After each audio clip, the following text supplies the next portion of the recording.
Eu descobri que era o plano B. Eu só percebi que era o plano B quando o plano A voltou. Eu namorei a Ana por 3 anos. 3 anos construindo rotina, fim de semana na casa dela, almoço com os pais, viagem parcelada em 12 vezes. Eu achava que era sólido, não perfeito, mas sólido. Ela dizia que eu era diferente dos outros, mais estável, mais seguro. Eu levava isso como elogio. Hoje eu sei que era descrição funcional. O ex dela sempre foi uma sombra. Eles terminaram pouco antes de começarmos. Segundo ela, foi caótico. Ele era impulsivo, instável, idas e vindas. Eu entrei logo depois. Organizado, previsível, presente. Eu não via competição. Eu via passado. Até o dia em que o passado resolveu mandar mensagem. Ela estava no banho quando o celular vibrou. Eu não tinha o hábito de mexer. Nunca tive. Mas a tela acendeu na mesa e o nome dele apareceu. Saudade de você. Só isso. Curto. Direto. Eu senti um desconforto imediato. Não era ciúme, era intuição. Quando ela saiu do banho, eu perguntei: ele voltou a falar com você? Ela congelou por meio segundo. Tempo suficiente. Mandou mensagem hoje. E você respondeu? Só por educação. Educação. Palavra neutra. Perigosa. Eu pedi para ver. Ela hesitou. Depois entregou o celular.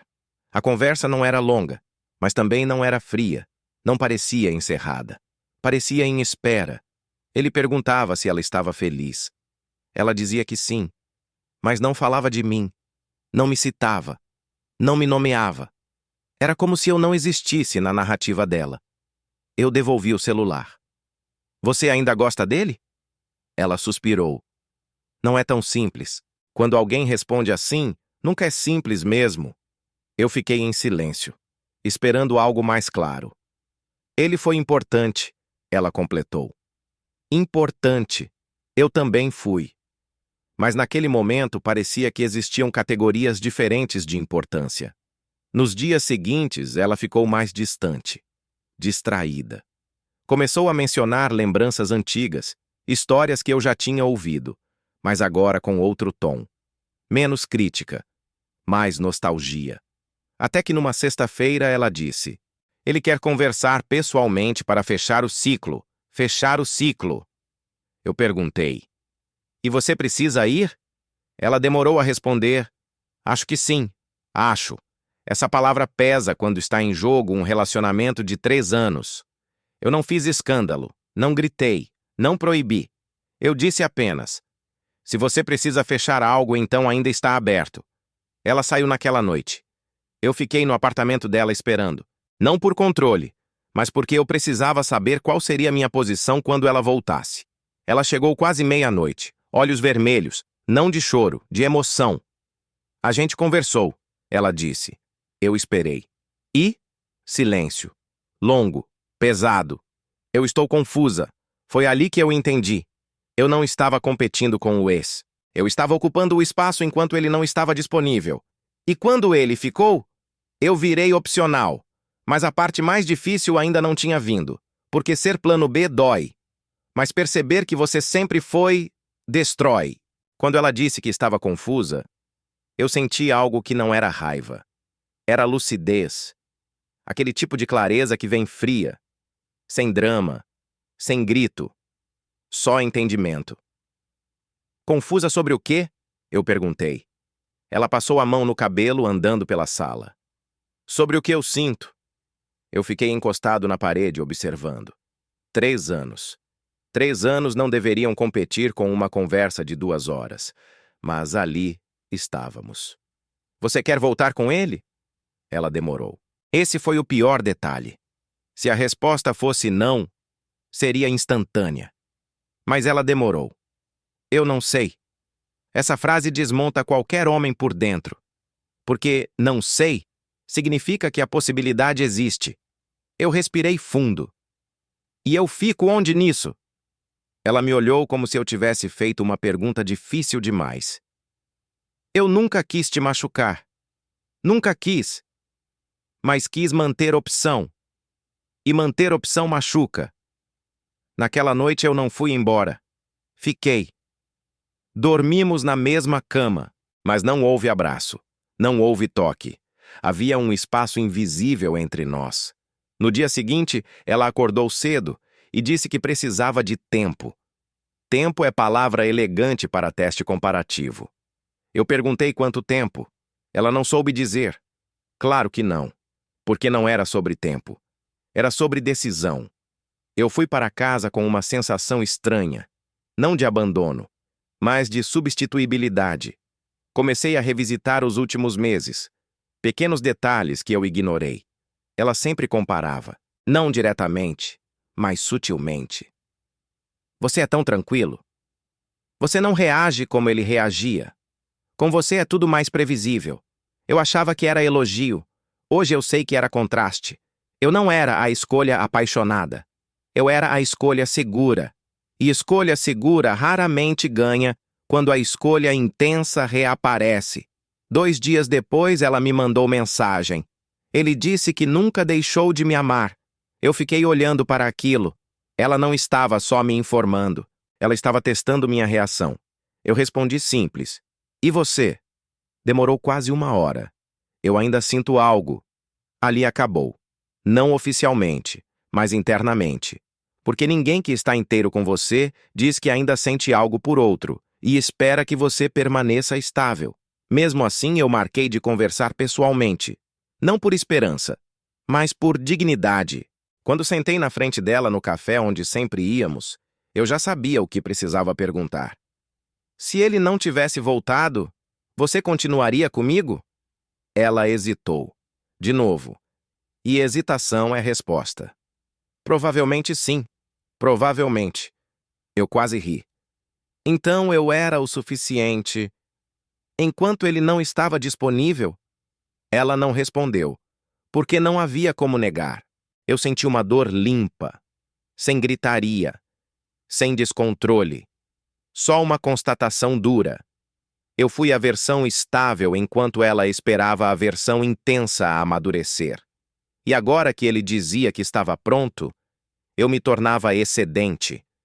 Mas eu ainda precisava ouvir o que ela teria coragem de dizer em voz alta. Ela ficou me olhando como se estivesse esperando que eu facilitasse.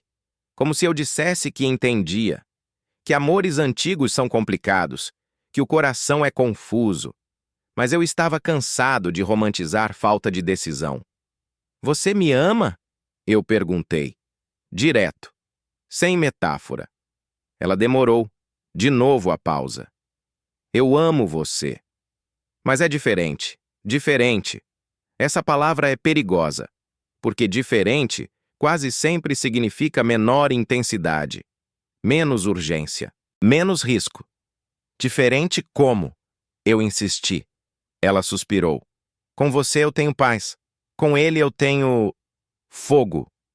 Eu senti a frase atravessar. Eu era a calmaria. Ele era a chama. E no imaginário de quem nunca resolveu o passado, fogo sempre parece mais emocionante que estabilidade. E você quer o que agora? Eu perguntei. Ela olhou para baixo. Eu preciso descobrir. Descobrir. Como se estivesse escolhendo um curso novo, não uma pessoa. Então descobre sem mim. A frase saiu firme. Mais firme do que eu me sentia por dentro. Ela levantou o olhar, surpresa, talvez esperando que eu pedisse para ficar. Que eu competisse. Mas eu não queria disputar lugar onde eu nunca fui prioridade absoluta. Você está terminando? Ela perguntou. Eu respirei fundo. Eu estou me retirando de uma comparação. Silêncio. Longo. Ela começou a chorar. Mas não era choro de perda clara. Era choro de culpa. Eu nunca quis que fosse assim. Eu balancei a cabeça. Mas foi. Eu levantei da mesa com uma sensação estranha. Não de vitória, não de superioridade, mas de preservação. Quando cheguei em casa, a dor veio de verdade, porque sair com dignidade não elimina sentimento. Eu amava ela. Não era fingimento, não era comodidade. Eu construí planos reais. Imaginava futuro. Mas amar alguém que ainda mantém espaço aberto para outro é aceitar viver como segunda opção. E eu nunca mais queria isso. Os dias seguintes foram silenciosos. Ela mandou mensagens, longas, confusas, dizendo que sentia minha falta, que estava perdida, que não queria me perder. Eu respondi pouco, porque eu finalmente tinha entendido algo essencial. Quem está confuso entre você e outro já decidiu que você não é escolha óbvia. E eu queria ser escolha óbvia. Uma semana depois, descobri que ela estava saindo com ele. Não oficialmente assumidos, mas conversando. Eu não senti surpresa, senti confirmação, porque no fundo, o plano B sempre está ali até o plano A voltar. E quando o plano A reaparece dizendo que mudou, quem foi o intervalo vira descartável. Mas a parte que mais doeu não foi ela escolher ele, foi perceber que por 3 anos eu ignorei sinais, pequenos comentários, comparações sutis. O fato de ela nunca falar de futuro com convicção absoluta. Eu aceitei migalhas de prioridade porque recebia carinho suficiente para me manter confortável. Eu me convenci de que estabilidade era sinônimo de profundidade. Mas estabilidade sem exclusividade é só conveniência. E essa realização me atingiu mais do que o término em si. Porque eu precisei encarar que, em algum nível, eu também aceitei ser plano B. Eu aceitei ser o seguro, o previsível, o que não machuca, mas que também não é escolhido com urgência, e isso diz tanto sobre mim quanto sobre ela. As semanas seguintes foram as mais silenciosas da minha vida. Não porque eu não tivesse amigos, mas porque quando você descobre que era opção secundária, o silêncio fica interno. Eu comecei a revisitar nossa história inteira. Primeira viagem juntos. Primeiro, eu te amo. Primeira vez que falamos sobre morar juntos. E percebi um padrão desconfortável. Eu sempre avançava um passo. Ela respondia meio passo. Nunca houve resistência aberta. Mas também nunca houve entrega total. Eu confundia a ausência de conflito com profundidade. Mas a ausência de conflito pode ser só ausência de decisão. Um mês depois, ela postou uma foto com ele. Nada explícito. Mas próximo o suficiente. A legenda falava sobre recomeços. Eu fiquei olhando para aquilo alguns segundos. E pela primeira vez, não senti vontade de mandar mensagem. Não senti vontade de questionar.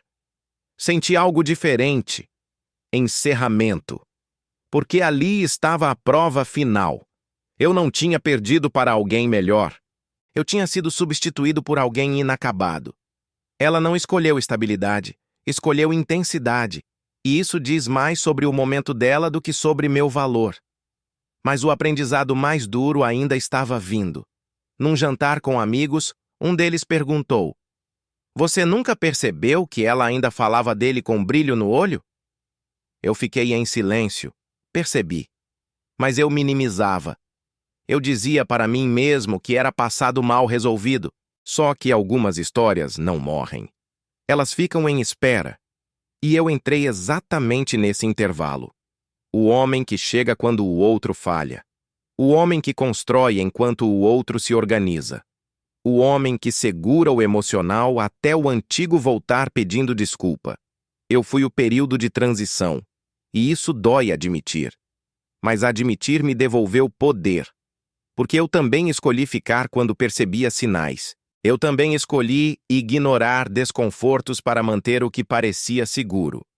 Eu também preferi ser suficiente ao invés de ser prioridade absoluta. E isso mudou minha perspectiva. Não foi só sobre ela me ver como plano B, foi sobre eu aceitar o papel. Depois de 2 meses sem contato, ela me mandou mensagem. Eu sinto sua falta. Eu li. Respirei. E não respondi. Não por vingança, mas porque falta não é escolha. Falta é ausência temporária de algo confortável. Escolha é decisão consciente. E eu queria ser escolha. Alguns dias depois ela ligou. Eu atendi. Eu não sei se fiz a coisa certa, ela disse. Essa frase poderia ter me dado esperança meses antes, mas agora soava diferente. Você fez a escolha que queria fazer, eu respondi. E se eu me arrepender? Eu pensei alguns segundos. Arrependimento não transforma plano B em plano A. Silêncio. Ela começou a chorar, mas eu não senti vontade de consolar, porque consolo alimenta dependência emocional, e eu não queria voltar para um lugar onde eu era reserva afetiva. Eu te amei de verdade, ela disse. Eu sei, e eu acreditei. Porque amor pode ser verdadeiro e ainda assim insuficiente. Ela queria intensidade e segurança ao mesmo tempo, mas quando precisou decidir, escolheu a intensidade. Eu não sou intensidade caótica, eu sou construção. E construção é menos excitante que incêndio, mas dura mais. Depois daquela ligação, eu bloqueei o contato. Não por ódio, por clareza.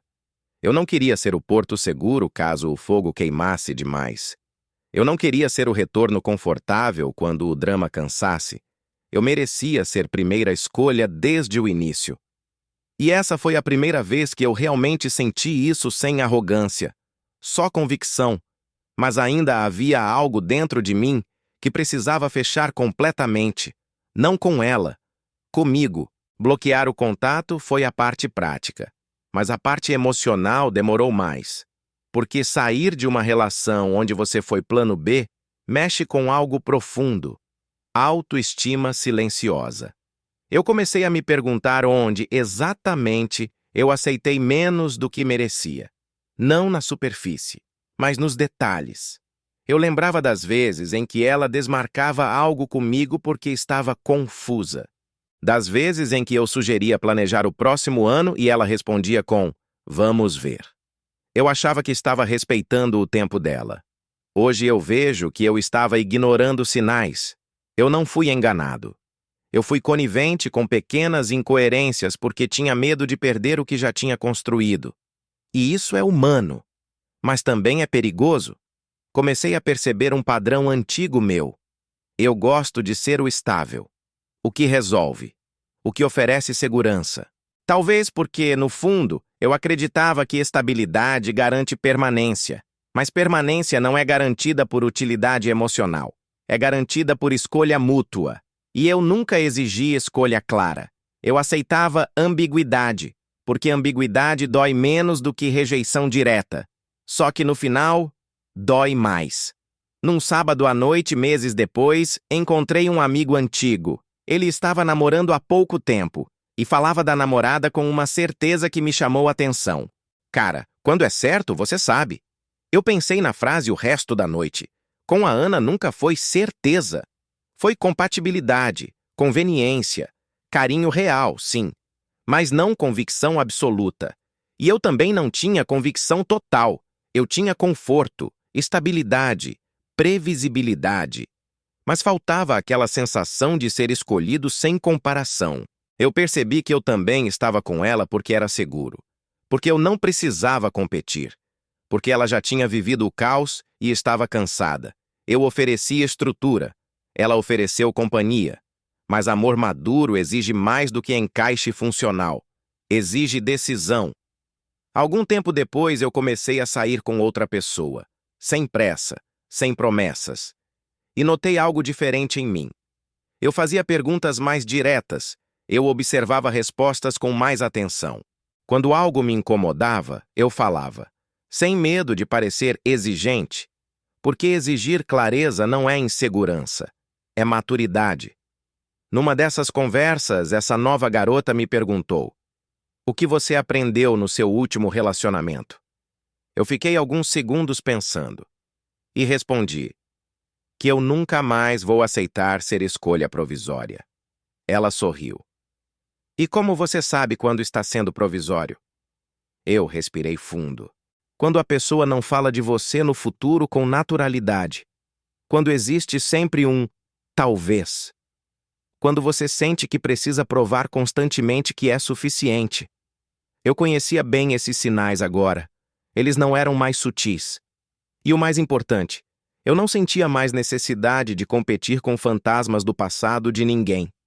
Se alguém ainda está emocionalmente preso a outra história, eu não entro como substituto. Eu entro quando sou prioridade. Alguns meses depois, soube que a Ana e o ex terminaram de novo. Não senti satisfação. nem tristeza. Senti neutralidade, porque no fundo eu já tinha saído daquela narrativa. Ela me ensinou algo valioso. Eu não sou o plano B, mas posso me colocar nesse lugar quando tenho medo de exigir mais. E essa responsabilidade é minha. Hoje, quando penso nela, não sinto raiva. Sinto aprendizado. Ela precisava viver o ciclo dela. Eu precisava entender meu valor sem comparação. E talvez, se ela nunca tivesse escolhido ele, eu nunca teria percebido que eu também merecia a escolha clara. No fim, não foi sobre perder alguém. Foi sobre parar de aceitar posição secundária. E essa mudança não é barulhenta. É interna. É silenciosa. Mas é definitiva. Porque depois que você entende seu valor, você não aceita mais disputar lugar onde deveria ser prioridade. E eu nunca mais vou disputar. Se você gostou do vídeo, deixe o like e se inscreva para mais.